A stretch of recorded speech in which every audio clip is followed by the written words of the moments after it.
It's a fun way to stay connected to the campaign. Okay. Yeah. Yeah, because I find myself. Oh, we got cookies for kids. Oh, right. Yeah. I know what's going on. Oh, red thoughts. It's okay. We'll figure it. You don't have to do that, but we appreciate you. Yeah, that way you follow Andrew, and if you tweet, news under 1,000 followers, say you're connected, you can share your experiences. We got you, guys. Great. Michael? I think we're on YouTube now.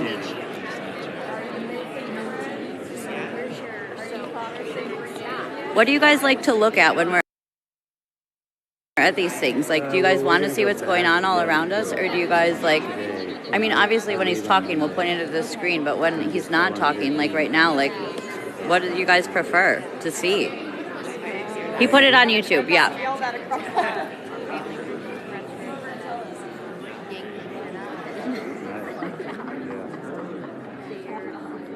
Aw.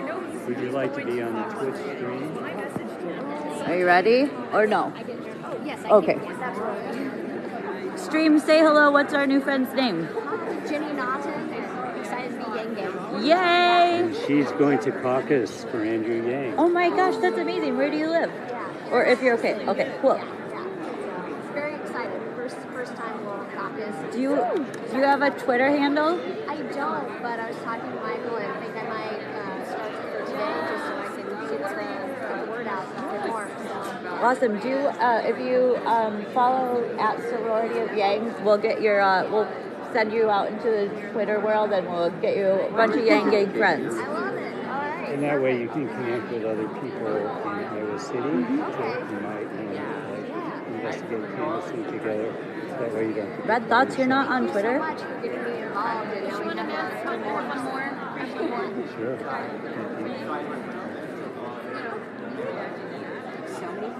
Pink math pin. Yes. Bernie Sanders just went live with what?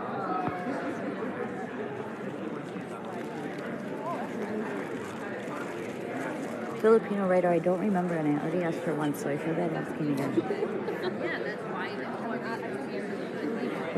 We didn't bring our superstar influencer kit again, so now we don't have a selfie stick. I think the selfie stick.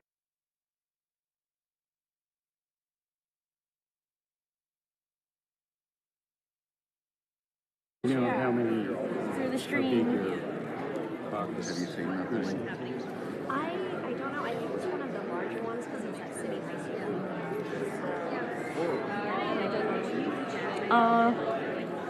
Well, Red Thoughts, we're really glad that you're here, and if you do end up getting a Twitter, like, we would love to.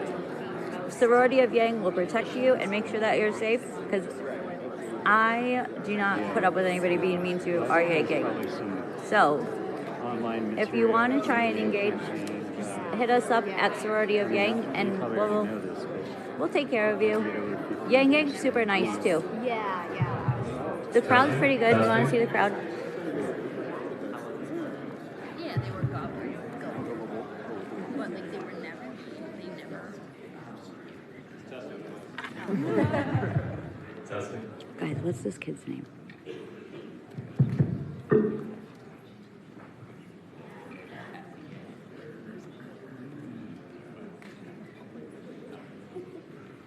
Okay, please resume your normal conversations. It was just a test.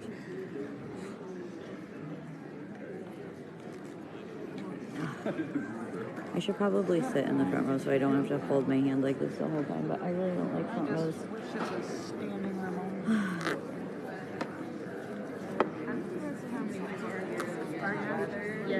Yes, Red Thoughts, please do. But it's Iowa. Guys, will you put my @Maker of Magic, my Twitter handle in the thing, and also Katie's and Caroline's, so that Red Thoughts can connect with us and we don't miss her or him, or I don't know. Would you want to share your number so they can give you all the links and stuff? Don't say it out loud. Do you want to? Caroline will get it.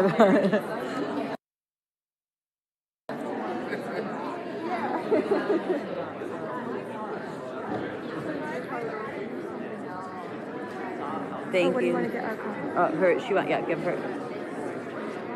Alright, sorry, this might be a little loud. And What's also, up, if you street? ever want to come We hang are out at the currently sorority of live Union Dance in Court, we would Iowa love City, that. Iowa, at the Women's Town Hall featuring guest speaker Andrew Yang. That's silly that they And act that way. They shouldn't, unfortunately, but I feel ya.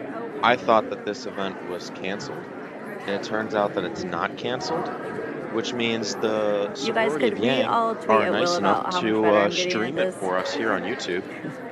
And in the meantime, I will be I am on top of live not doxing. It's on the amazing ground today, guys. in I'm on it. Marion, Iowa. You were doing at great. Thank you. 3:30 Eastern. Or not Eastern, Central Time. And that's when our regularly scheduled live coverage will pick back up. But unfortunately, the quality for this event won't be the best. Hi.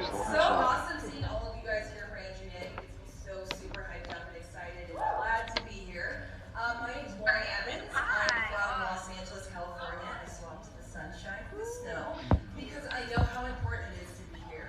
I've spent the last 5 years working for a tech startup that was wildly successful. And about 6 months ago, my job was actually automated. So there are now robots doing my job. I started learning more and more about automation, which led me to learn more about Andrew Yang. I heard about teaching masses about automation, and I started learning more about his other policies.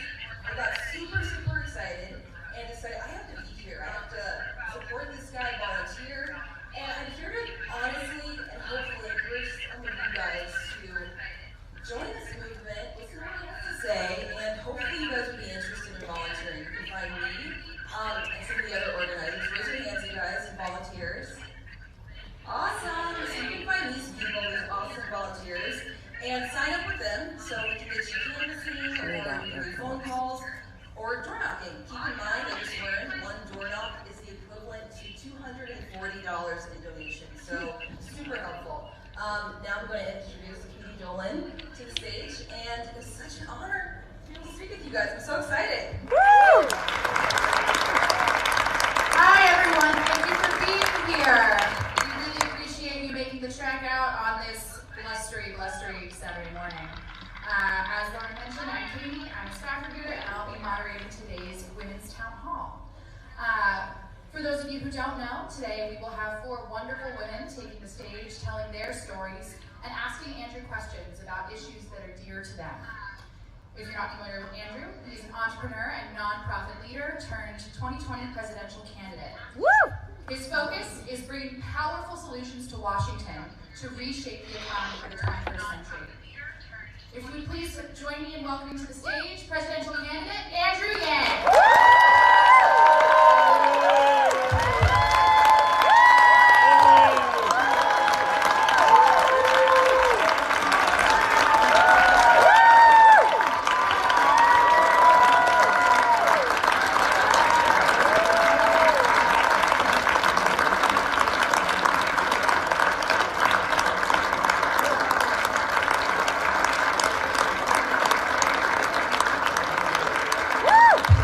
Everyone, thank you so much for making it.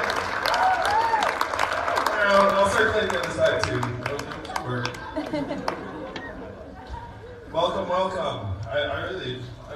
So I'm gonna have to go to the stage. So I think the cameras and stuff will be mad if I just don't want to talk to you all here. I prefer to just talk to you all here. So first, I'd love to get a sense as to what brought you here today. Some of you I can tell are Yang Yang. But then some of you, and maybe more important, are here because you're trying to figure out. Some of you are here because you're still trying to figure it out. So raise your hand if you're still trying to figure it out. Yeah. That's fantastic. So I'm going to try and speak to mainly frankly the people who are young, curious, and don't know that much about me. That made me very happy. I'll be the way to the stage. Again, camera people are going to get mad at me. But I'll be back. I just came in from LA. I did Bill Maher last night. I don't know if any of you saw it. Yeah, So today's a women's themed event. I'm going to talk a bit more generally. I know because of the weather, the planned Women's March didn't transpire. My wife is in New York, speaking at the Women's March there, which is such a source of joy and pride for me. Like seeing Evelyn. How many of you saw the story about what I heard this week? No. The family. Yeah. It's been so awesome. I mean, obviously, it's been something that the family has known, but even really, like, Evelyn's parents didn't know, like Evelyn's brother didn't know. It's not the kind of thing that you share widely. And just the outpouring of love and support that she's gotten has been so incredible. And it's made me just so glad, really, that she received this opportunity to share a story that I thought was so important, and now 15 other women have stepped forward, which is both terrible but also heartening, because like that was her goal, really. Yeah, so thank you for supporting Evelyn during this time. It's been phenomenal experiencing this as a family. Like it's actually, I feel like it's brought our family closer together and stronger over the last number of days, so thank you all. We love you, Evelyn.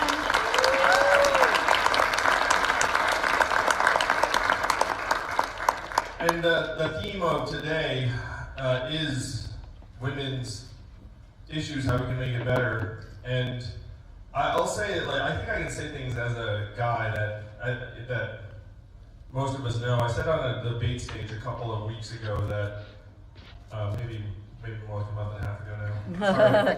In so many debates, that our country is deeply misogynist. And I feel like I can get away with saying that because I'm a man, and so I say it, and I've known that for years and years now. I think if a woman said that, it might be somehow seem accusatory or inflammatory, but for me it's just a statement of fact. And we'll talk a little bit about some of the things that brought me to that over the last number of years. So I grew up a very awkward, nerdy Asian kid who was very scared of girls. And so to me, like, girls were like the most powerful beings in the world. Because I'd just be like walking around, like, you know, playing Dungeons and Dragons, reading science fiction books, and being scared of girls. And so there was like a long period where to me, like, it felt like, well, like, you know, like, of course, like, everyone should feel the same way I do, where it's like, you know, girls are the most important thing in the world when you're like an awkward 12-year-old. And then when you get older and older, you realize just how the playing field is stacked against women at every turn. It started hitting home for me really after I graduated from school and started working. And then I saw many of the women that I work with were having different sets of issues than I was. And then later, when I started a nonprofit to help entrepreneurs, then the issues got piled up to like 100, where, raise your hand if you're interested in starting a business at some point. Well, I love you for it. If you raise your hand, you know it's, well, you might not know this yet, but it's very, very hard to start a business. There are all these barriers that are laid in front of you. And what I realized after I was Grand Venture for America for a number of years is that those barriers are like 10 or 100-fold for women and people of color, where you think that the market is somehow fair or even-handed, and you realize it is not at every turn. So seeing those issues informed me, and then seeing what my wife dealt with both professionally and personally has hit home for me over the last number of years, where I realized that at every stage of our society, we are not doing enough for women. So the question is, how do you do more for women? If you're here today, at some point you heard that there's a guy running for president who wants to give everyone $1,000 a month. You guys remember hearing that? At some point? I never heard that. And it's true, I do. It's not a new idea, it's a deeply American idea. Thomas Paine was for it at the founding of our country. Martin Luther King championed in the 1960s. I actually had the privilege of meeting with Dr. King's son in Atlanta a number of weeks ago. And he told me that this is what his dad was fighting for when he was killed in 1968. And that was inspiring. It was also incredible to sit down with someone who referred to Martin Luther King as dad. It was like, Dad did this, Dad said that, and I was like, calling him dad? It's like, well, your name's Martin Luther King III, so yes, that is what he is. But it made me realize that this was completely mainstream in the 60s, so much so that 1,000 economists, including Milton Friedman, endorsed it, and it passed the U.S. House of Representatives in 1971, twice. Came this close to being law. Someone who worked in Democratic politics at that time said to me that they made the biggest mistake of their careers not signing that deal because it would have guaranteed every American family an income floor. And the reason they didn't sign the deal is they wanted a higher income floor. But any income floor would have been a vast improvement for many, many Americans. You would have eradicated poverty from 1971 till now in significant measure. Can you imagine how much human misery that would have alleviated? This close. And then 11 years later, one state passed a dividend where now everyone in that state gets between $1,000 and $2,000 a year, no questions asked. Do you all know what state that is? Alaska. And how does Alaska pay for it? Oil. And what is the oil of the 21st century? Data. Technology, data, AI, software. A study just came out that said that our data is now worth more than oil. How many of you saw that study? How many of you got your data check in the mail? So when people, I know at first blush, they hear about $1,000 a month, they think, well, that sounds too good to be true. But the truth is you're already generating billions and billions of dollars worth of value. We all are. The thing is, we're not seeing any of it. It's getting spirited out of your communities right into the hands of Facebook and Amazon and Google and these mega tech companies that are paying zero or near zero in taxes. So that's what we have to change. We get the value that's flowing out of your communities back into your hands, build a trickle-up economy from our people, our families, and our communities up. And who does this help more than anyone else? Women, people of color, people who have lower access to economic freedom and opportunities. That's the magic. That's what you all can make happen just like this in, gosh, how many days is it now? 16? Yeah. Oh, wow. That's one reason I love, I don't know, most of you know this. This is the beginning of a 17-day bus tour for the campaign in the state. So I'm not going anywhere. I came in from LA and I'm just going to Iowa it up.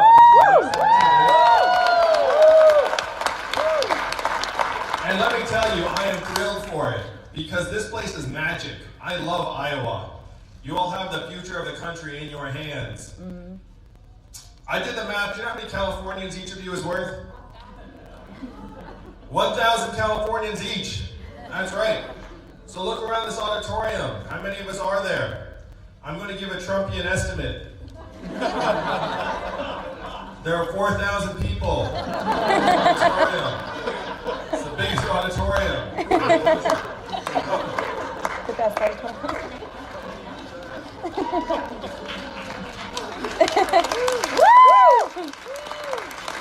I think there are about 240 of you here today, but 240 would be 6 football stadiums full of Californians.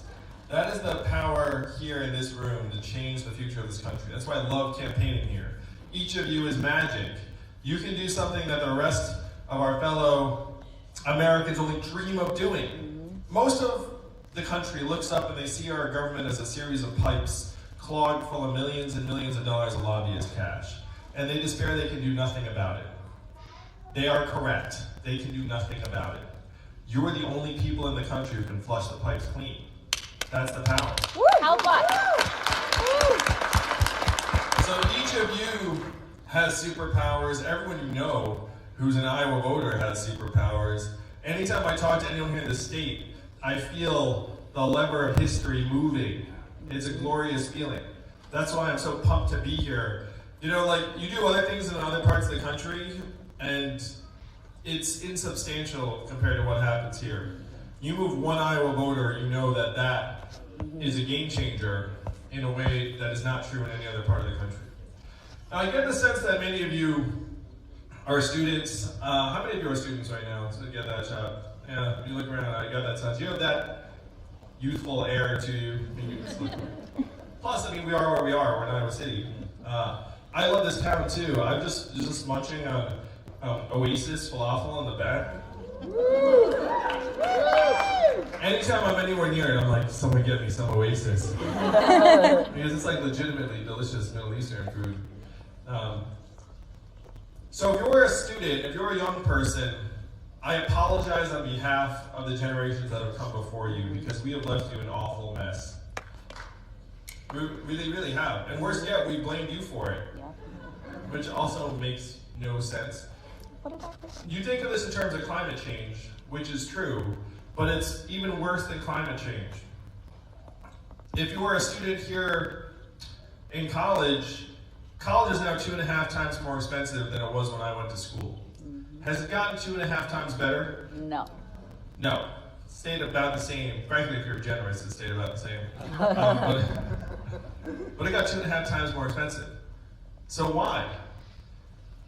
You're paying the bill, or your parents are paying the bill, or you're taking out massive loans. The government's like, don't worry that it got 250% more expensive. We'll give you loans. How many of you are going to graduate with student loan debt? We're up to $1.6 trillion in student loan debt and counting.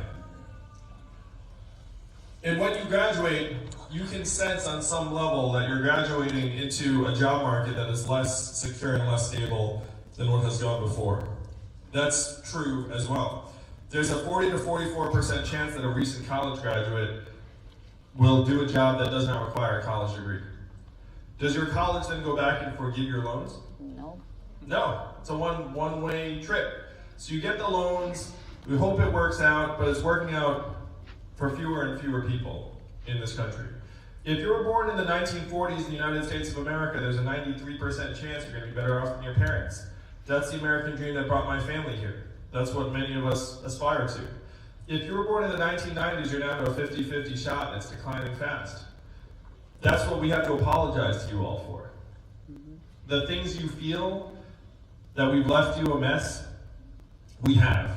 It's immoral. It's unconscionable.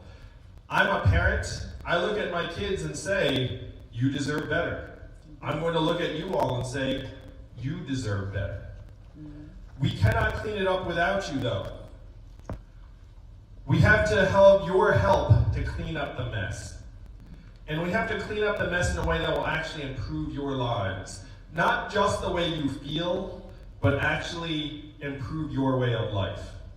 This is a very, very high bar, and our politicians have been falling short for years. We've seen our communities start to slip as a result. Iowa's a traditionally purple state, the swingiest of swing states.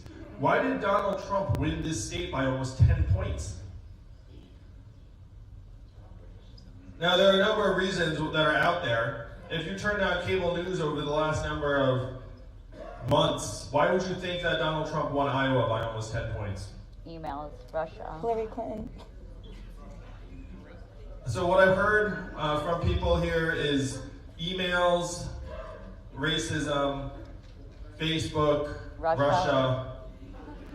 Anyone else? Non-politician.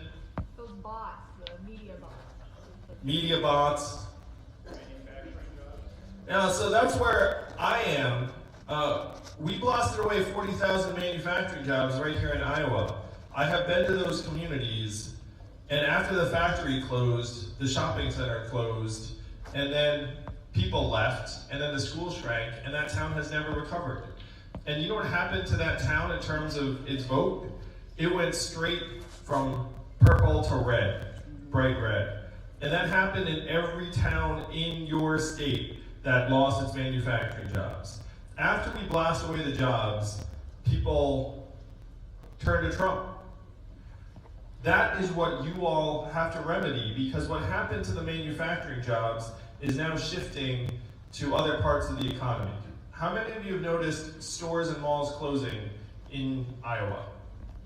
And why are those stores and malls closing?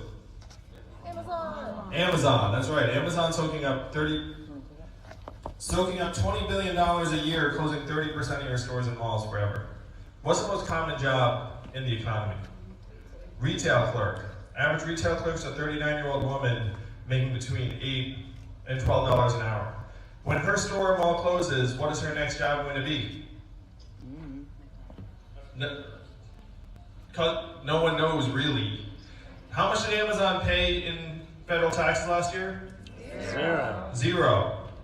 That is your math. 20 billion out, 30% of your stores closed, most common job starts to disappear.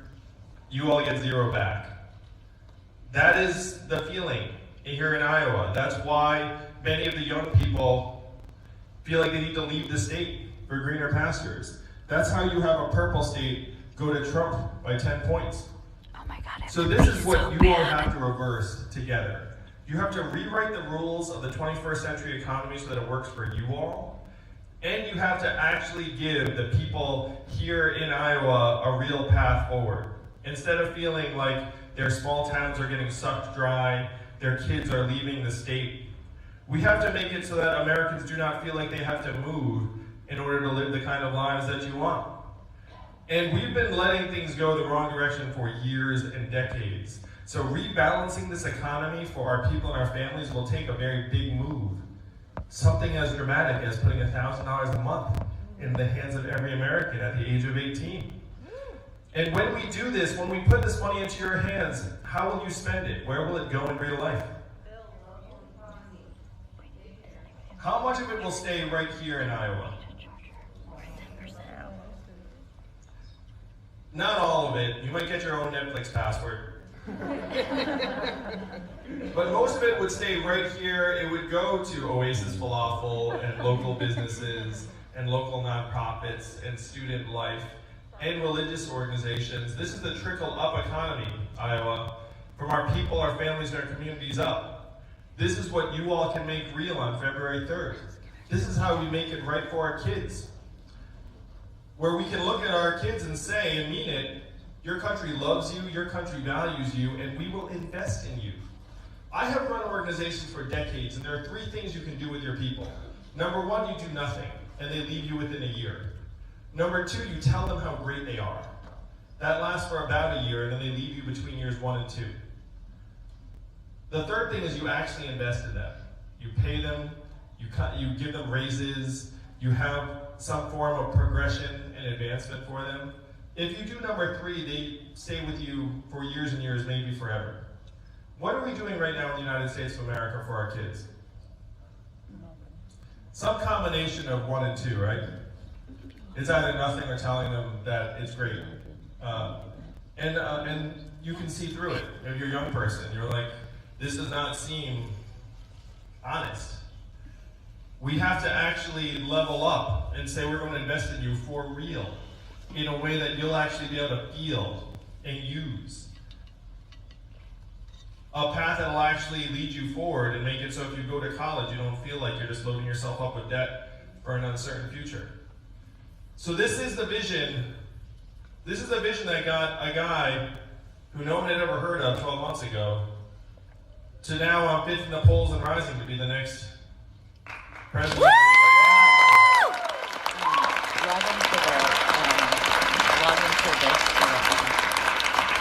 Guys. We raised $16.5 million last quarter in increments of only $30 each, so my fans are almost as cheap as Bernie's. No corporate PAC money, just ordinary Americans saying we can do better for ourselves, we can do better for our people. It's all in your hands, though. We can't clean this mess up without you. We're going to need you to fight for a better vision of tomorrow. We're going to have to own up to the fact that the problems in our society are actually very real, but it's going to be up to you all to have the energy to say, this is how we start to invest in ourselves and solve what's been tearing our communities apart. Donald Trump won Iowa and won so much of the rest of the country because he had a very simple message. He said he was going to make America great again. What did Hillary Clinton say in response? It's already great. America's already great. Y'all remember that? It's been a long 3 years, I know, Iowa City. But it's about to end. Yeah. Woo! Stream. My phone is dying. Caroline's going to log in on her phone. That response did not Don't go over leave. well with many people here in Iowa and around the country because the problems do exist. We need to acknowledge their depth and severity, but then we need solutions that will actually move our country forward. What were Donald Trump's solutions? Build a wall, turn the clock back, bring the old jobs back. You know, Iowa City, more than just about anyone, that we need to turn the clock forward. We have to accelerate our economy and society to rise to the real challenges of the 21st century. We have to evolve in the way we see ourselves and our work and our value. And I am the ideal candidate for that job because the opposite of Donald Trump is an Asian man who likes math. Woo! Guys, we're switching over to Caroline's phone because my phone is dying. For a future that you deserve. There's no one else going to be able to do it for you. It's got to be that you. Whatever you make this case to the rest of the country, it's going to spread like wildfire and there will be no stopping us. It's going to start right here in Iowa. Thank you all. Let's take some questions.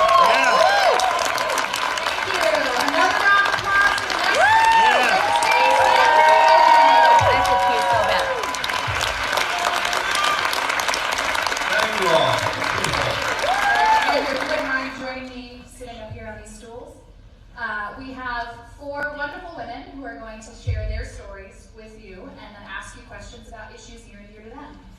Please join me in welcoming our first guest, Dr. Alex Iannone.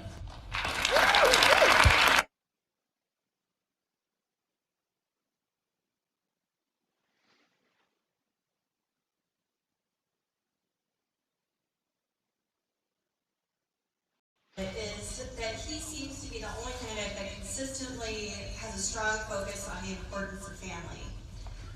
This really resonated with me because as a pediatrician, that's part of what drove me into that profession. And I really believe that the root of success lies within the family. A strong family starts at the beginning, and I think that includes the birth of a child. And current policies just are not working for working mothers who want to stay home with their children.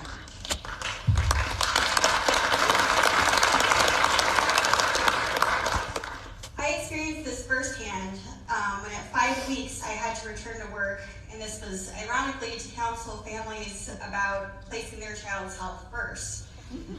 So a question that I have for you is, how will your policies affect maternity leave for American women?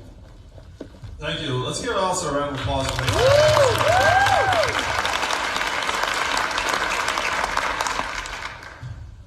Here's a list of countries that do not have paid maternity leave for new moms. The United States of America and Papua New Guinea. That is the entire list. We need to get off of this list as soon as possible. And you know what's even more egregious? When I memorized this list a year ago, it had 3 or 4 other countries on it. Lesotho, Liberia, and Swaziland. And those 3 countries got off the list in the last year. Wow. Can you believe that? I was like, you've got to be kidding me that like I need to update the list because the Swaziland, Liberia, and Lesotho got their shit together faster than the United States.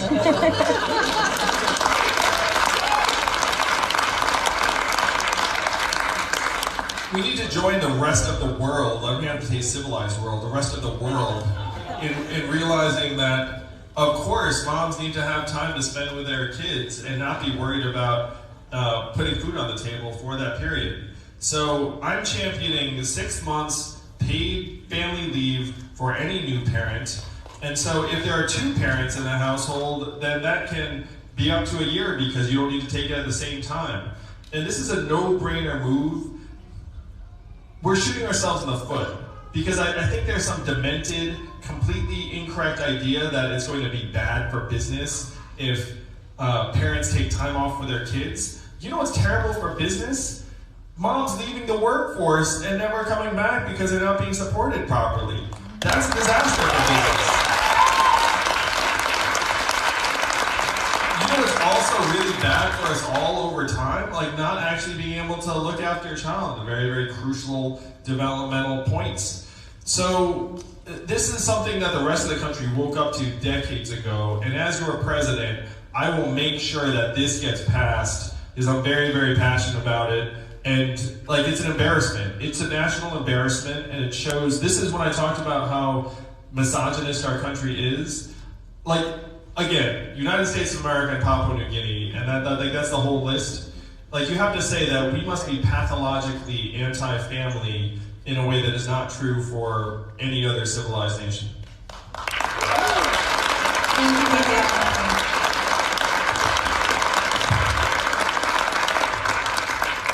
Please join me in welcoming our next woman, Dr. Laura Parkinson. Dr. Parkinson was born in Korea and grew up in the Detroit metro area before moving as a Navy hospital corpsman for 10 years, and then coming to Iowa, starting her own acupuncture practice in Ankeny.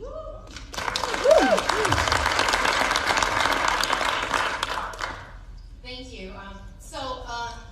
Let's go back to 2015. I was simultaneously going through a divorce and then trying to get my acupuncture practice off the ground. That first year I was in business, I made $17,000 to support myself and my 2 kids. So fast forward 4 years, I'm scrolling through Andrew's policies, and I'm completely in awe of the fact that he has taken the time to come up with policies that address increasing support for single parents and obviously the freedoms that are in. So I appreciate the time and the effort that you take to come up with your policies to support families that's going to give everybody a chance to succeed in life.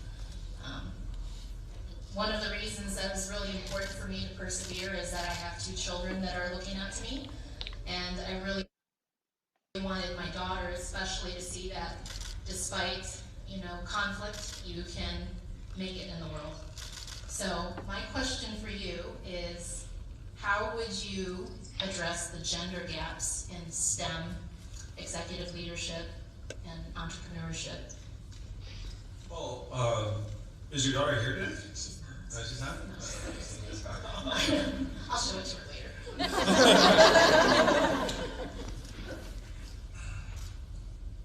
First, I think all single moms are superheroes, so I just want to give you a round of applause.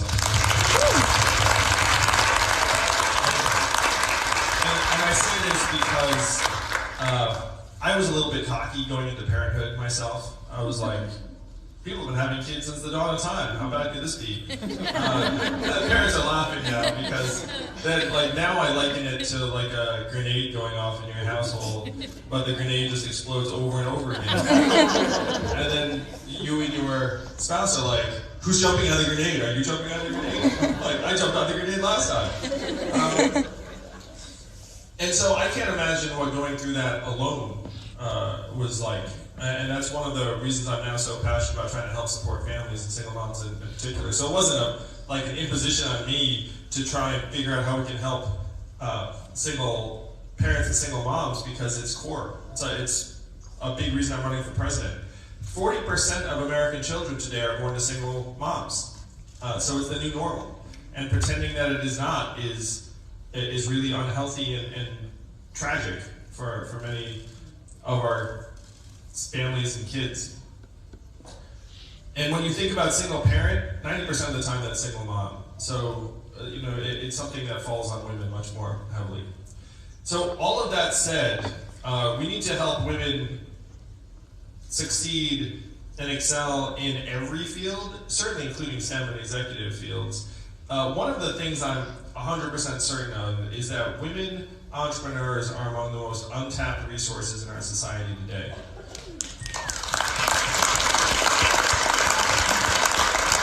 Because I mean, hats off to you when you say you made $17,000 as an acupuncturist. Like, 'cause that's like really pure entrepreneurship. Like, I can sense that you just have this acupuncture practice, and you had people that came to you to feel better, and they did feel better, because I think acupuncture is awesome. People in my family have used acupuncture to great effect when they were struggling with various things and pain. Like Evelyn saw someone after she had our first child because she, was having trouble recovering. So when you look at a woman who's trying to start a business, the obstacles start immediately. Where women have lower levels of savings and income, which is the first thing you would need to do to start a business. Women have a harder time accessing mentorship, guidance, coaching, loans, like anything that you need to start a business. So the first thing we would need to do is put $1,000 a month in the hands of every American, obviously every woman. And do you all think that that would increase the level of resources available to women and women-owned businesses? I'm actually going to go a step further. It is just about the only thing that would meaningfully unleash women. If women felt like their needs were going to be attended to and their kids' needs, because you know each of your kids is going to get $1,000 a month when they hit 18, then so many women would actually feel empowered to do what you've done and start a business and take some risks and try and actually provide something that the community needs. Because most of entrepreneurship is not about making money. Most anyone who started something, raise your hand if you've actually started a business like Lauren. You know that you're not doing it because it's the most optimal way to maximize your economic return. Like, you're all laughing. Like, it's a very dumb way to do that. If you looked at like your hourly labor, you know, like the cost, like it goes down really quickly because you're like cleaning the floors, you're like selling all the time, like you never turn off. So you're doing it because you think that the community really needs what you have to offer. And I'm sure they do in your case. So you can imagine millions of American women actually being able to put what's inside of them out into the world more effectively. This is the future that we need. This is what the 21st century economy has to look like. Because if it's not about making us stronger and healthier, we are sunk. If we make it about maximizing capital efficiency, which is what it is right now, then we lose to the robot trucks and the AI and the contract editing software and the software that can read the radiology films more effectively than the most experienced doctor. We're going to lose on an epic, catastrophic scale unless we actually move the economy towards making us stronger and healthier. And you know who's going to make that happen? Women. It's the only way. So how do we make this happen? We put money into your hands and let you actually take the things inside you that you want to see in the world and make them real. And if we do this, then you're going to see women start to excel at much higher levels in every field, including starting a business, executive leadership, and STEM fields.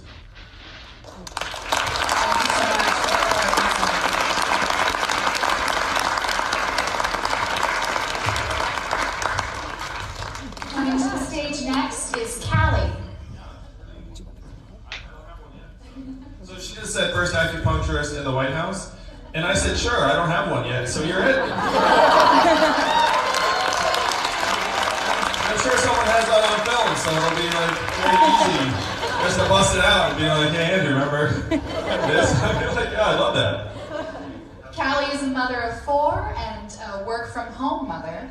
She is a life coach, has her own podcast, and does so many other wonderful things empowering women in birth, families, and parents.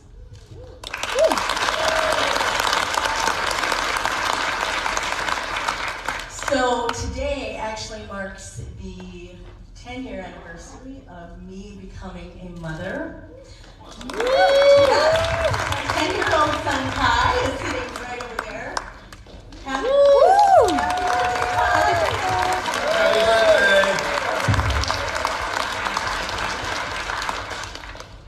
And when I was asked to talk about which one of your policies was most important to me, I couldn't narrow it down to one. It was like I had to get behind all of them. This whole idea of putting men first, above robots, and putting our children first. I would seriously wake up in the middle of the night going, I have to be on the front lines of this in Iowa. I have to lead my neighbors and tell them about this and bring this, because I know how powerful we are, and I am so incredibly proud to be up here with you.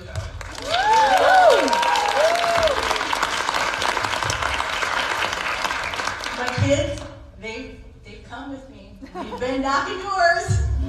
Yes.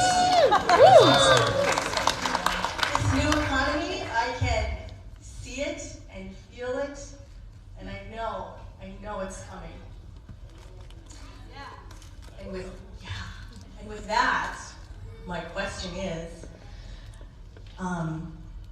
Our special needs children will be growing up in our society, and as we bring this new economy, how do you see them becoming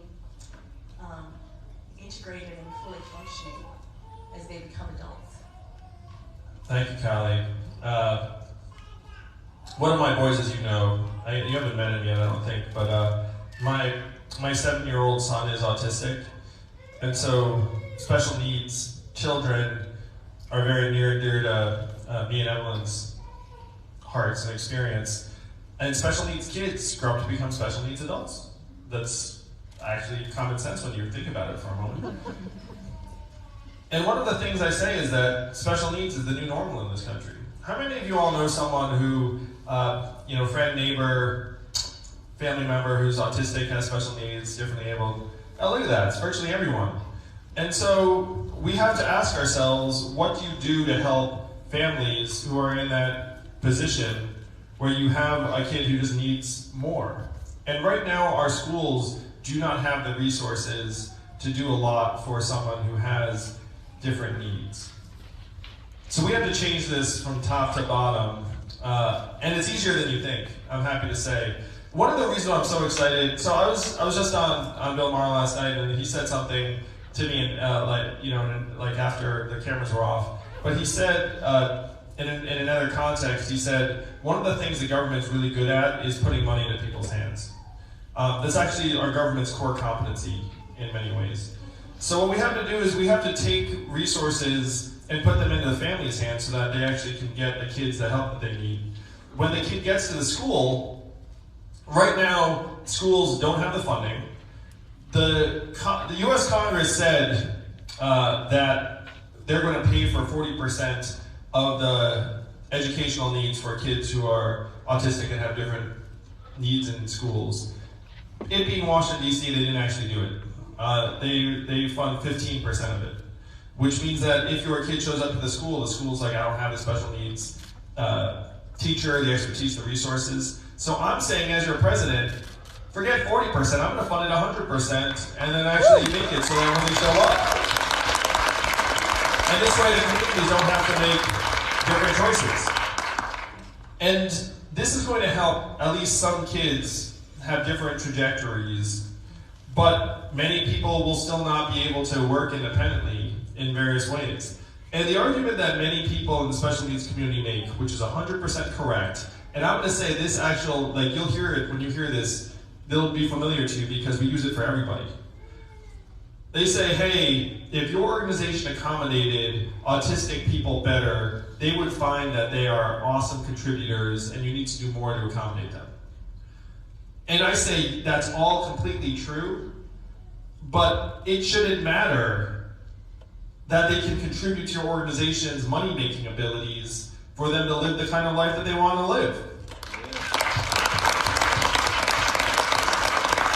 They have intrinsic value as human beings, independent of whether they can make a company money. And the reason why I say that this is an argument that's used in a variety of contexts, how many of you heard something like this at some point? We need to elevate more women to positions of leadership because the businesses perform better when there are more women in leadership teams. How many of you heard an argument like that? And again, 100% agree, but if you dig in, you realize that you're saying, wait a minute, we should treat women well because we'll make more money. And what I'm saying is we should treat women well regardless of whether or not we're going to make the company more money. That's not the point. So this is a trap for people in the special needs and disability community. I'm going to suggest it's actually a trap for women too. Like, we actually have to make the economy more human and revolve around our needs rather than constantly saying that we can plug into the machine and make the machine work better. Because many of us, frankly, are not going to be able to plug into the machine and make it work better. If you have a truly nonverbal autistic kid, that person is going to need care for the rest of their life. And so we need to, as a country, come together and say, that person has these needs, that's completely fine. We're the richest, most abundant society in the history of the world. Our economy's up to $21 trillion and counting. And one of the biggest farces in American life today is that we don't have the money to take care of our people. Do you all remember voting for the $4 trillion bailout of Wall Street 12 years ago? No, none of us voted for that. Like, none of us were like, oh yeah, they need it, what's that? Like, let's get them the money. Do you remember anyone at the time making those decisions being like, I don't know if we have $4 trillion, I don't know if we can, like, you remember that either? Of course not. They were like, the banks need $4 trillion, let's give it to them. We had a choice that moment to either bail out the banks or keep Americans in their homes. And I'm going to say we chose the wrong thing. We're at the same point right now, where we can either choose taking care of the company's bottom lines, or we can take care of our people, including special needs kids, special needs adults, people that are going to need care their entire lives. And I say this time we choose our people. And that's not just people in the special needs community, that includes every single one of you who's graduating with student loan debt. If you have a $1.6 trillion stack of student loan debt, much of which was immorally generated, you can either choose to service those loans and stack it on top of your young people and say, hey, you're out of luck, or you can choose your people. I say we choose our people. Our economy has to actually revolve around how we are doing, not the other way around. Because if we make ourselves all servants to the economy, again, we're going to lose. And you're going to have families making impossible arguments that their special needs kids can somehow make a company more money, when in some cases that's just not going to be the case.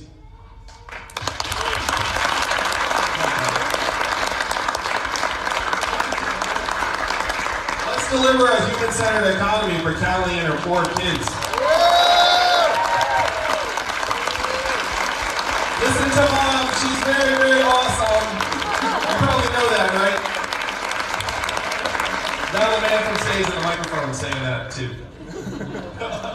Please join me in welcoming our next guest, Reverend Wendy. Reverend Wendy is our Director of Spiritual and Cultural Outreach here at the Yang Campaign. She is a minister, a certified chaplain, an educator, a mother, lives in DC. She does wonderful advocacy work, and we are so grateful that she is joining us here today. Thank you so much. Pleasure to be here. Hi, everybody. So I found Andrew in the New York Times in February of 2018. There was an article introducing his candidacy. It was entitled, "The Robots Are Coming." I said, okay, you got me. I want to read further. And it was talking about the threat of automation and talking about how manufacturing jobs were disappearing in the Midwest. So I'm reading a little further, and I'm like, wow, this guy is onto something. I'm originally from Ohio. Go Bucks. I'm sorry. I'm sorry. Go. Wendy has no official role with the end. Just lost my But I'm saying all that to say that in Portsmouth, Ohio, which is Appalachian country on the Ohio River across from Kentucky and West Virginia, I saw my grandfather's steel mill job get automated away. My grandmother worked at the shoe factory. So that jumped out at me. And then his solution he was offering was the universal basic income. And talking about folks who were hurting, needing a lifeline, needing something to survive. And I thought about how $1,000 a month would have helped my family at the time to make ends meet until we figured out what the next steps were going to be. So I was in from reading that article because I just so strongly believe in UBI. That's what brought me to the table. And so I committed then to go around and just talk about that to as many people as possible. And as a matter of fact, as I talk with more and more people, they're buying into it. I certainly love the fact that it's Dr. King championed it as well. But there's also skepticism out there. There's also questions about, is he really real? Is that something that can really happen? Is that possible? And what about my benefits that I already have? What about My grandmother's on Social Security. Will she still get it? Does it cancel that out? I'm a single mother. Some people, Andrew, have been down so long, they don't even know how to hook up. So what would you say to the folks who are wondering about how UBI will stack with other benefits or not?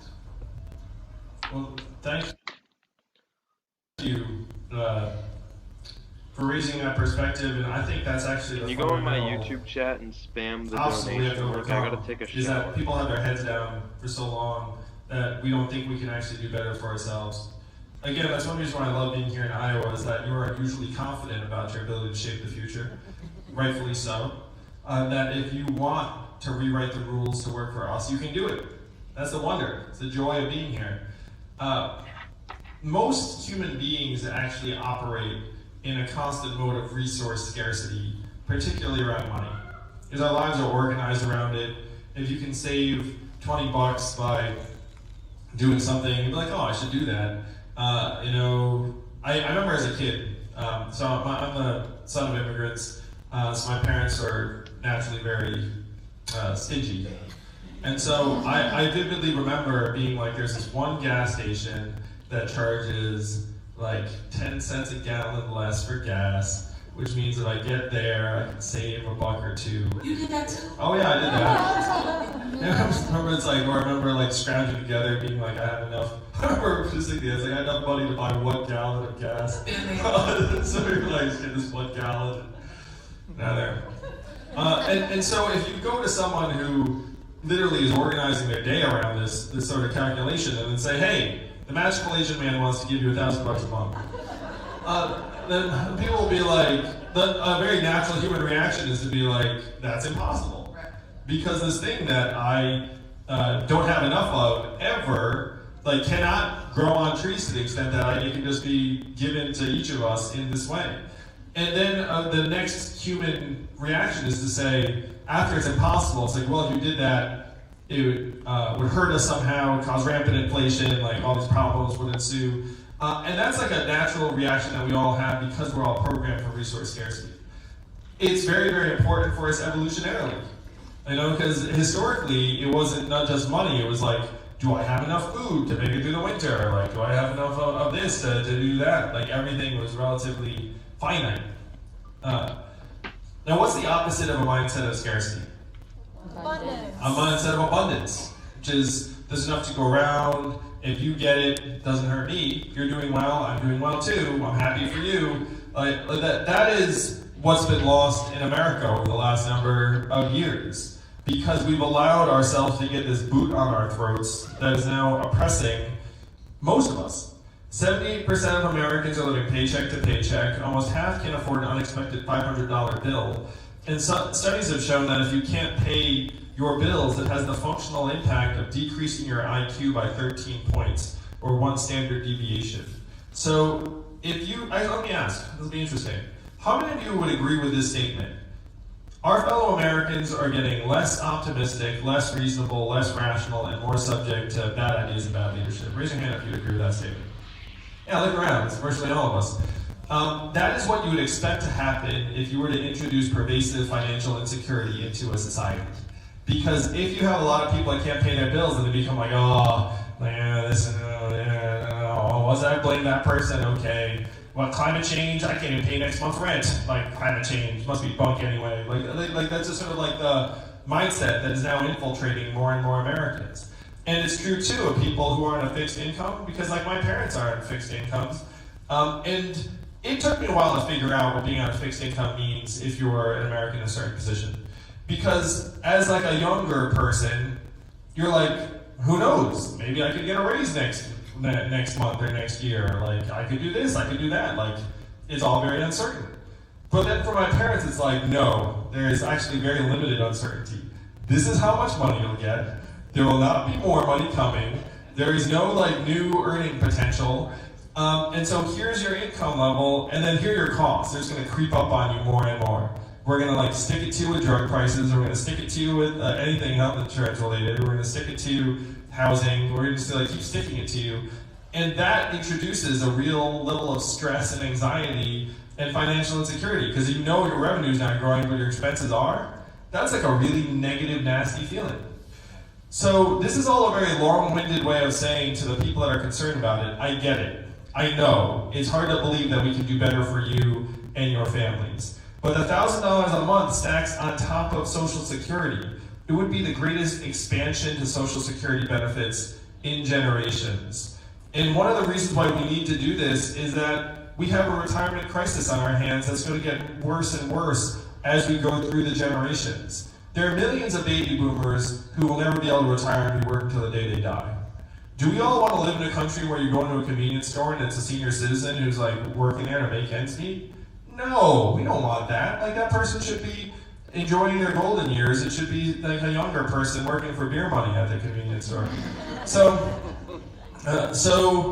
we can make that possible. You can't retire Social Security benefits right now. Like, you have a fighting chance to do so if you had the dividend on top of it. I'm a Gen Xer, and the retirement crisis is going to be much worse for us. You know who it's going to be worse for? Millennials. It's going to be worse than that, because if you look at the savings levels at each successive generation, they're all cratering. You know, the $1,000 a month that actually can help reverse that, can help reorganize our economy so that aging Americans actually get the care they need, and we can start investing in many innovations that actually might be able to help seniors live awesome lives. Like, one thing that is an example of something some of my friends are working on, this is a little bit far afield, but I thought it was cool, is autonomous electric cars that get used by senior citizens because they have mobility issues, you know, so they can't drive so much, the rest of it. Imagine if some freaking self-driving electric car just like comes up to your doorstep, you like work your way into the thing, just takes you wherever you want to go. Like, that's the kind of thing that we can make happen for senior citizens and actually be able to enjoy retirement in a real way. So I know it's a challenge because, again, most Americans are not familiar with abundance, especially now. This is what we have to change together immediately, essentially. Because right now, scarcity is rising and winning. Do you think that as a country we're going to be able to pull together and fight climate change if a mindset of scarcity is winning in this country? No. Because if people have their boot on their throat and say, hey, we have to fight climate change, what do they hear? Higher prices, greater inconvenience, fewer jobs, going to make my life harder. That's what millions of Americans hear when you say we're going to fight climate change. You got to get that boot off their throats, and then you come back and say, hey, we need to fight climate change. They'll look up, they'll see their kid, they'll realize their kid's future is secure, we're investing in them, and then they'll say, yeah, we do need to fight climate change because we're all going to be here a while.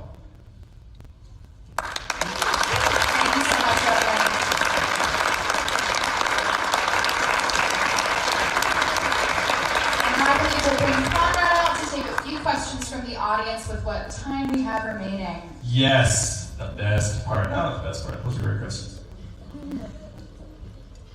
Yeah, she's about jumping down. I can do it, sure.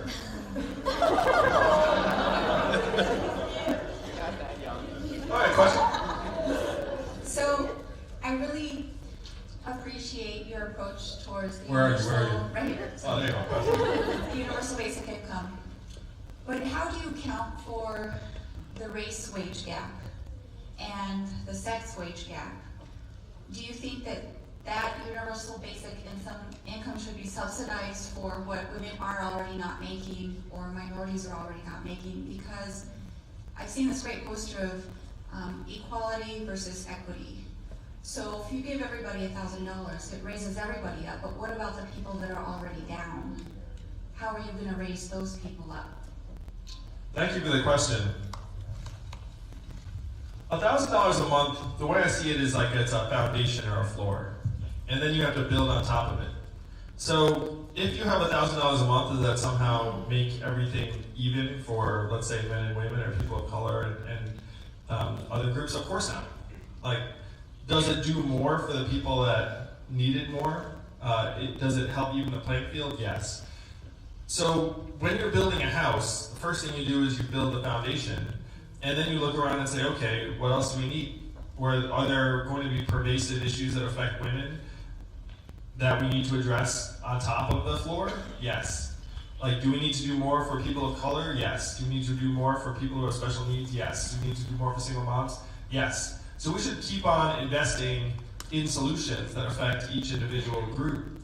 But the foundation does have the immediate net impact of helping those who have the least the most. And the example I use is like, if we sneak into Jeff Bezos's bank account and give him $1,000 a month, what effect does it have? Zero. You wouldn't even notice. Just be changing one digit in one account. You know what I mean? You put $1,000 a month in the hands of like a woman who's struggling to make ends meet here in Iowa, it's going to be a game changer. So we have to do something that's going to help people in a very immediate and powerful way, and then it's going to make us better able to solve the problems that exist on top of that. And to me, one reason why this is such an appealing solution, it's worked in Alaska for almost 40 years, and it has decreased income inequality in Alaska for almost 40 years. This is going to be more impactful for women and people of color from day one, and then we'll be able to turn our attention to actually solving the additional problems that exist on top of that.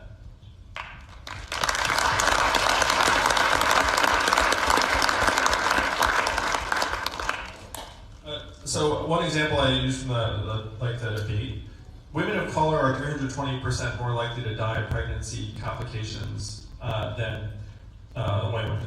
Does $1,000 a month do anything to change that? Not really. It might change it by a smidgen. It might go down from 320% to 315%. So then do you need to have systemic solutions to say, okay, what the heck is causing this incredible inequity?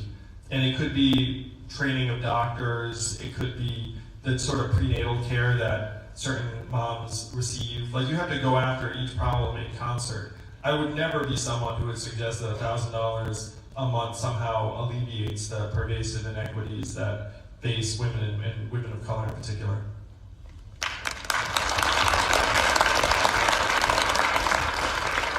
Hi, how are you? So my question is a little bit complex, has probably 2 steps, but so you tell us to think big regarding UBI. I know that there's challenges on how to pass this at some point. I know that you said that in the past you believe in Medicare for all, but I don't see that you don't necessarily try to implement it right away. And the reason this is important for me as a woman, and I think it should be important for everybody, but as a woman personally, I feel that we are not free as long as we don't have Medicare for all. The reason I'm saying this is I, as a woman, never thought about getting married, okay? So I come from another country, I come from Peru. When I came to the US, I came with my boyfriend, never thought about getting married. Actually, I don't want to do that. But now I have to think about it, right? Because let's say if I lose my job or I get sick enough to not being able to work, I need to have a backup plan, right? And that's, maybe I have to get married with my boyfriend now because, I can get his insurance. So, and the same goes the other way around. If I want to get a divorce, I might feel fear of not, losing my insurance, my husband's or my partner's insurance. So I think that speaks as a woman for my freedom. I could not agree more that our healthcare system is one of the primary impediments to us actually being free in this country. That even if you're fortunate enough to have health insurance coverage, you don't change jobs, much less likely to start a business. You can't actually make the kind of moves that you want to make because you're locked in place by our current healthcare system. We also have millions of people who don't have adequate coverage. So I would champion universal healthcare from day one. And again, I'm the numbers guy. Anyone who says we can't pay for it has not looked at the numbers. We're spending $3.6 trillion right now on our healthcare to worse results than anyone else. 30% of its waste, or $1 trillion. And our system right now is not designed to make us stronger and healthier. What's it designed for? Making maximal profits and revenues for the drug companies, the private insurance companies, the device manufacturers. So I want us to be truly free. I could not agree with you more that healthcare is locking us in place. And if you're sick and you can't pay for care, that's not free. You can't go to being like, oh, well, you're free to die. I mean, that's not freedom. So we need to actually get with the developed world and have healthcare as a basic right of being an American.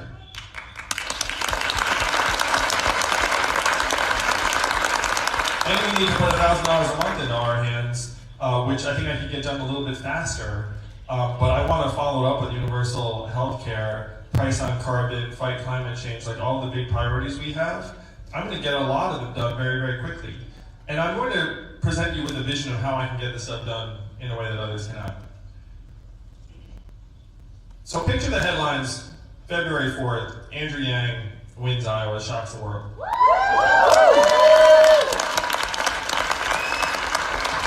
Think about what that headline will mean everywhere. People will be like, what just happened? Oh my gosh. Like, Andrew Yang just won Iowa. I guarantee you, we win Iowa, we win New Hampshire easily. Because we have a lot of strength in New Hampshire. The third party in New Hampshire is libertarians. And libertarians love the freedom dividend. It's like half named after them. Now, what's the number one criteria that Democratic voters have for who the nominee should be? Beat Trump. In one survey, I got 10% of Trump voters in the swing state who said they would choose me over Trump. Another survey said that 18% of college Republicans would choose me over Trump. You know who's figured out that I'm the best opponent to beat Donald Trump? Number one, the internet betting markets, where they've laid the odds and they've said that like I have the highest head-to-head, like I'm actually a heavy favorite against Trump.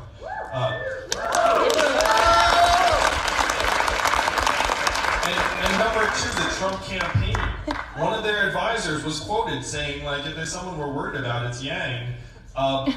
And I'm the only candidate in the field that Donald Trump has not tweeted about. And he hasn't tweeted about me because one, his followers kind of like me, and two, I'm better at the internet than he is. So if you imagine after we present this vision to the rest of the country on February 3rd, it goes through New Hampshire, then Nevada, then South Carolina, where Dave Chappelle's performing for me, so I think I'll have to go.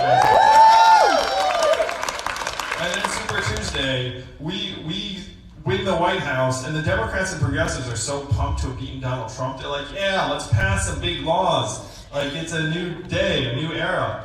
And then the Republicans and conservatives look up and say, wait a minute, like, how do I feel about this dividend that Yang's been running on? It's a massive win for rural areas, for red states on the interior that have been blasted by manufacturing. And can you imagine the congressperson who goes to his or her constituents and says, this money's gonna hurt you? It's a really tough argument.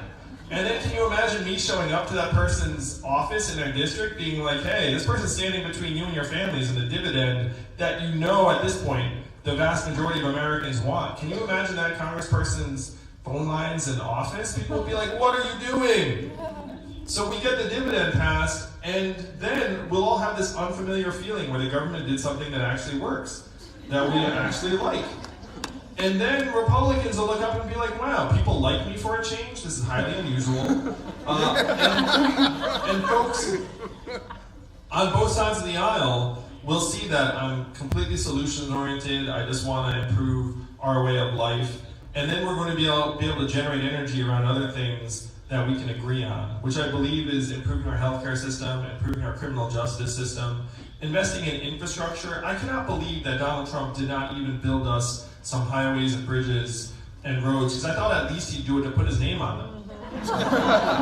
I was willing to accept Trump Bridge just to have the bridge, but he just left us more to do.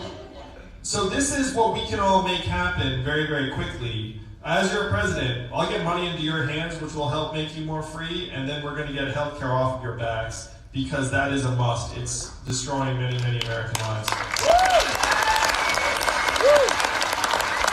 right, we have time for just one last question.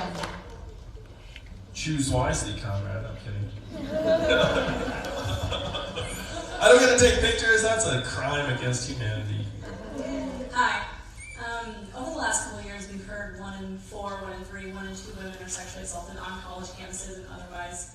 What are you going to do about rehabilitation for perpetrators and support for survivors/victims?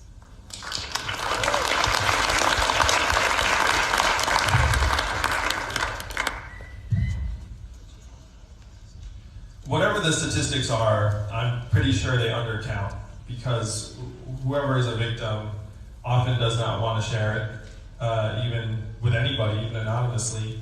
And many people who are victims of sexual assault essentially try and pretend it didn't happen, like even for themselves. So to me, a lot of this is around trying to help our boys develop into strong, healthy men who will not assault women. And this is something I'm very passionate about. Strong women treat women well. The question is, why do we have trouble having our boys become strong young men? And that's a fundamental question that we've been wrestling with for a long time.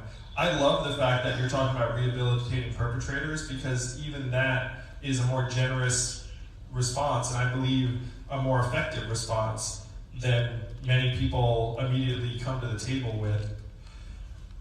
Universities have inherited this responsibility in a way that they did not have it years ago. What did they do years ago? Just pretend it didn't happen, sweep it under the rug, like women suffered in silence. Now we've come a great way forward, which is that now, at least sometimes, women come forward and say that, you know, this person assaulted me, this person attacked me. And now the universities are in a deeply uncomfortable position because they're not sure how to resolve or adjudicate that kind of issue. So what the universities have done, they look to the government for guidance, and then the government has given them guidance either one direction or the other. And the universities, and this is true of just American life at this point, universities will do whatever the universities think is in their best interest. So the government says, hey, benefit of the doubt this way, and they say, okay, benefit of the doubt in a very big way this way. And then the other way, it's a very difficult standard. To me, one of the challenges that the universities aren't really institutionally very well designed or equipped for this.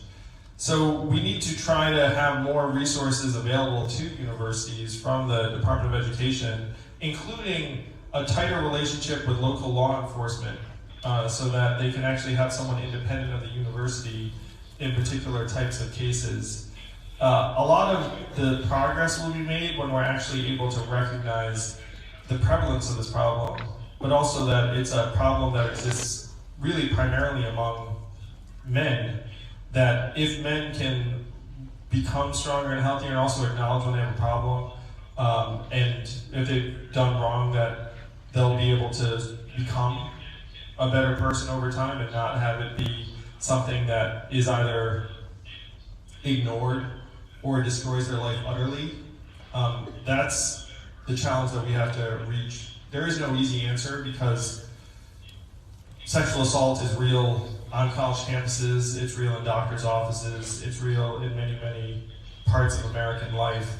As president, one of the things I will commit to is having a massive national initiative around figuring out why so many of our young men are not developing in healthy, positive ways where sexuality is concerned. And part of this, and this is, I'm just going to take this to another place for a moment, I think rampant access to pornography at young ages is influencing the formation of many of our young people's attitudes towards women in particular. And I'm not someone who's going to say, like, hey, government should do this, government should do that, like we have to come in and go hard. But as a parent of 2 young boys, I'm deeply concerned that they're going to come home at age 12, 13 and have seen all sorts of crazy stuff online that's going to end up like screwing up their young minds and make them more likely to do something heinous or awful down the road. So as a parent, I want help. As president, I will offer those parents help and say, look, if you want to try and have your kids develop positive attitudes towards women, we have to help you do that, and that includes reining in technology's access to materials that could actually influence their attitudes.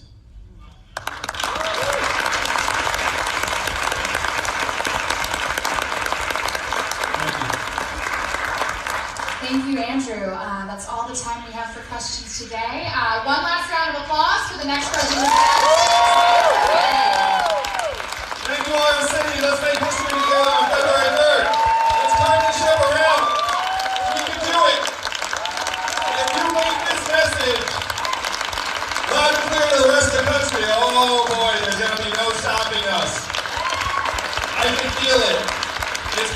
leave this building.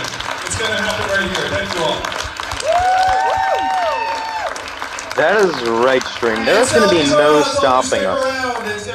We're going to have some time for that after I do some press. We're going to do a press gaggle right in the front here. If you'd like a picture with Andrew, please line up right here. The line's going to start here, heading to the back of the theater. If you need to loop around, please do. Don't worry. This is what we need, Stream. The campaign has been kind enough to allow us to film their entire 17-day Iowa bus tour, providing live streams for all of you. And what we need right now, in the interim, is we need your donations to our referral link at theyanggame.com.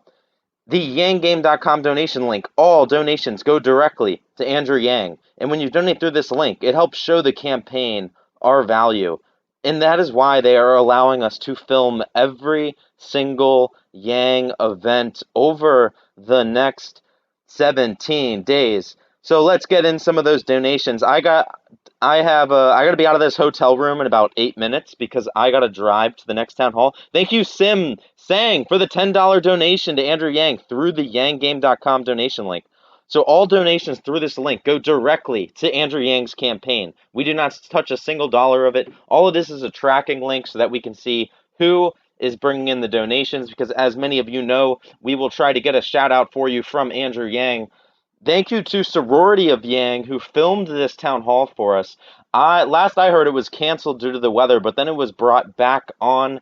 But don't worry, I'm going to be live on the ground at the next town hall at 3:30 Central Standard Time. Thank you, Jennifer, for the $10 donation to Andrew Yang through the yanggame.com donation link. I'm going to be on here for about the next 2 minutes or so, and then I got to get the heck out of this hotel and drive to my first event of the day. We are looking for your donations, though. The campaign sees the value through our referral link, donating to their channel, and it is, again, what is going to allow us to travel with them for the next 17 days, providing a live stream for every single event. Oops, the stream is frozen. What is upstream? We are looking for your donations. Let's see. Let me go to the Secure Act Blue link and see how we are doing. Secure. And remember, your donations are what's going to make this happen, guys. I really, truly believe that we are going to win this race. I think the polls are dead wrong. I am here in the ground in Iowa. I've been here since January 4th. The energy is rising. I've yet to meet a single Biden supporter, which is an interesting statistic considering I've knocked on hundreds of doors. Thank you, Sam, for the $1.68 donation. Thank you, Patricia, for the $25 donation. Thank you, David, for the $25 donation. Thank you, Bronner, for the $5 donation. Thank you, Eric, for the $10 donation. Thank you, Jiong, for the $10 donation. Thank you, Michael, for the $10 donation. Thank you, Joshua, for the $5 donation. Thank you, Ben, for the $25 donation. Thank you, Ari, for the $12.09 donation. Thank you, Edward, for the $5 donation. Thank you, Christina, for the $5 donation. Thank you, Vang, for the $20.20 donation. Thank you, Cole, for the $1 donation. Let's see if we have any more that just came in. Thank you, Kathleen. Did I already thank Kathleen? I might have. I think I did. Thank you, Justin, for the $10 donation. Thank you, Kathleen, for the $10 donation. Basically, guys, the campaign, we have promised them that during this 17 days that we're going to be able to raise $100,000 for them. And honestly, I think that's actually kind of a low bar. I think we can do more than $100,000. But we need your help. There are 1.2 thousand of you watching right now. And if all of you donated just $1, I know we're all tight on money. I know we are. But if all of you just donated $1 right now, that would be $1.2 thousand to the campaign. Thank you, Conrad, for the $50 donation. Thank you, Tawan, for the $10 donation. Thank you, William, for the $20 donation. Thank you, Ruby, for the $20.20 donation. I have about 2 more minutes before this stream has to end, and I have to get off of here. So if you would like me to thank you for your donations on stream, make it quick. We will be live at 3:30 p.m. Central Standard Time. Anita, Anita, so the $200 that you gave went to the stream, not through the yanggame.com donation link, and donations through the YouTube Super Chat stream go to us to help fund our travel. But if you meant to give that to Andrew, please DM me on Twitter at at Zach and Matt Show. And what I'll do is, if you just DM me your PayPal, I will refund you the $200, and then you can redonate it to Andrew Yang through the yanggame.com donation link. Let's see, we have some more donations coming in. Thank you, DJ, for the $2 donation. Thank you, Jason, for the $2 donation. Thank you, Carol, for the $13 donation. Thank you, Ben, for the $25 donation. Thank you, Ruth, for the $1.08 donation. Every single dollar counts. We are powered by small dollar donations. Donate $1 right now. Thank you, Blue, for the $5 donation. The link is on screen in the bottom left-hand corner. Thank you, Alice, for the $1.99 donation through the Super Chat stream. That goes to the Zach and Matt Show to help fund our travel, but all donations through the yanggame.com donation link go directly to the campaign. It is 1:57, and I'm an hour 27 minutes away from the next event, and I'm still in my hotel room, so this stream is about to have to end. Let's see if we have any more donations, and then I'm going to end it. But if you would like to continue following the rest of this event, just head over to Twitch at Sorority of Yang Twitch, twitch.tv/Sorority of Yang, and you will be able to follow the rest of this event. Thank you, Bradley, for the $1 donation. Ricardo for the $5 donation. Choi, I probably did not say that right. I apologize, for the $10 donation. Dylan with the $5 donation. Okay, stream. We will be back at 3:30 p.m. Central Standard Time for all of you to enjoy the rest of this 17-day bus tour. Keep the donations rolling in. If we have any between now and the 3:30 hour, I will thank all of you on stream. Thank you, Morgan, for the $10 donation. Thank you, Ruby, for the $8.88 donation. We are going all the way. We are going to win. All right. See you guys at